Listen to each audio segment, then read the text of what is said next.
ಅದೇ ನಾವು ಅವ್ರಿಗೆ ಶಿಕ್ಷೆ ಕೊಡಿಸ್ಬೇಕು ಅಂತ ಕೇಳ್ಕೊಂಡು ಖಂಡಿತ ಕೊಡಿಸ್ತೀವಿ ಅಂತ ಹೇಳಿದ್ದಾರೆ.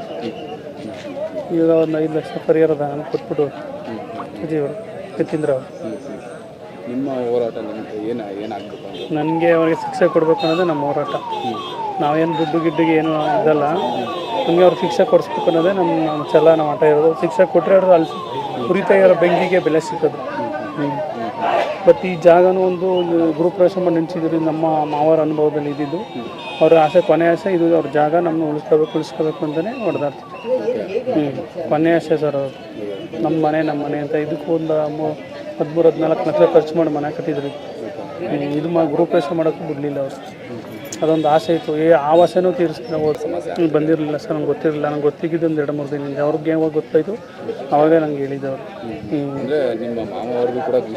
ಮಾವರಿಗೂ ಗೊತ್ತಿರಲಿಲ್ಲ. ಅವರು ಶುಕ್ರವಾರ ಗೊತ್ತಾದಮೇಲೆ ಅಲ್ಲಿ ಅವ್ರಿಗೆಲ್ಲ ಜಗಳ ಮಗಳ ಬಂದಾಗ ನನಗೆ ಫೋನ್ ಮಾಡಿ ಬನ್ನಿ ಇಲ್ಲಿ ಅಂದ್ಬಿಟ್ಟು, ಈ ಥರ ಅಣ್ಣ ಅಂತ ಇಟ್ಕೊಂಡು ಈ ಥರ ಮಾಡ್ತಾನೆ, ಏನು ಮಾಡೋದು ಹಂಗೆ ಅಂದ್ಕೊಂಡು ಸ್ವಲ್ಪ ಜಗಳ ಆಗಿ ನಾವು ಮೊದಲ ನಾಳೆಗೆ ಅಲ್ಲಿ ಅವ್ರನ್ನ ಕೂರಿಸ್ಬಿಟ್ಟು ನಮ್ಮ ಓನರ್ ಅರುಣ್ ಕುಮಾರ್ ಮಾದೇವಣ್ಣ ಅವ್ರ ಸಮ್ಮುಖದಲ್ಲಿ ಬರ್ತಾ ಹೋಗ್ತಾ ಇದ್ರು. ನಮ್ಮ ಫ್ರೆಂಡು, ನಮ್ಮ ಮಾವರ ಫ್ರೆಂಡ್ ಥರನಿದ್ದು ತಂಗಿ ಅಂತಲೇ ಅವರು ಮಾತಾಡ್ಕೊಂಡು ಚೆನ್ನಾಗಿದ್ದು.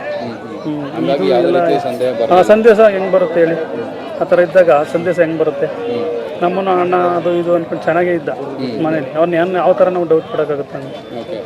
ಮದುವೆಗೆ ಓಡೋಣ, ಎಂಗೇಜ್ಮೆಂಟ್ಗೆ ಓಡೋಣ, ಕೇರಳಕ್ಕೆ ಫೋಟೋಶೂಟ್ಗೆ ಹೋಗೋಣ. ಅವರು ಎಲ್ಲನೂ ಅಂದ್ಕೊಂಡು 3 ದಿನ ಮದುವೆ ಎಲ್ಲ 3 ದಿನ 4 ದಿನ ಮದುವೆ ಇರುವಾಗ ಈ ಬಾವುಟ ಎತ್ಕೊಂಡು ಇದು ಮಾಡಿರೋದು.